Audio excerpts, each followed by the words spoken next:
Hello বন্ধুরা, তোমরা সবাই কেমন আছো? আমি কল্পনা একটু খবর নিতে চলে এলাম তোমাদের। আমি তো আছি, মোটামুটি আছি। আর আমাদের মেয়ে ছেলেদের ভালো থাকো আর না থাকো করতে হবে। তুমি হাজার রোগ নিয়ে পড়ে থাকো না, তবুও রেঁধে খেতে হবে, খাওয়াতে হবে। তা আমি আজকে রান্নার জন্য নিয়ে নিচ্ছি কটা মূলো ছিল। মূলোগুলো কটা বলতে 3টের মতন মূলো পড়েছিল, যেহেতু আজকে হাটবার। তা সবজি প্রায় খালি, কেননা হাটবারেই আমরা বাজার করি। এখানে বাজারও হয় আমাদের গোপালপুরে, তা আমি হাটবারটাই করি, একটু সস্তায় পাওয়া যায়। চাষিরা সব আসে টাটকা টাটকা মাল নিয়ে।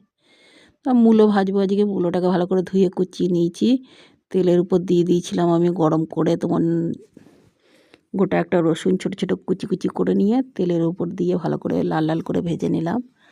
আর 4-5টা কাঁচা লঙ্কা চিড়ে দিয়ে দিয়েছি। ওর উপরেই তেলের উপর ভাজা ভাজা করে নিলাম। লঙ্কাটা আর রসুনটা লাল লাল করে ভেজে নিয়ে তারপরে দিয়ে দিলাম তোমার মূলোটাকে কুচিয়ে রেখেছিলাম ধুয়ে। আর মূলো শাকটাও দিয়ে দিচ্ছি, ওটা ফেলিনি, কেননা ওটাও পয়সা দিয়ে আমাকে কিনতে হয়েছে, কেন ফেলবো। আর খেতেও ভালো লাগে, খারাপ লাগে না। তার মূলোর ডাঁটাগুলো ফেলে দিয়েছি আমি। শাকগুলো ভালো করে মানে টেনে টেনে ছিঁড়ে নিয়েছি।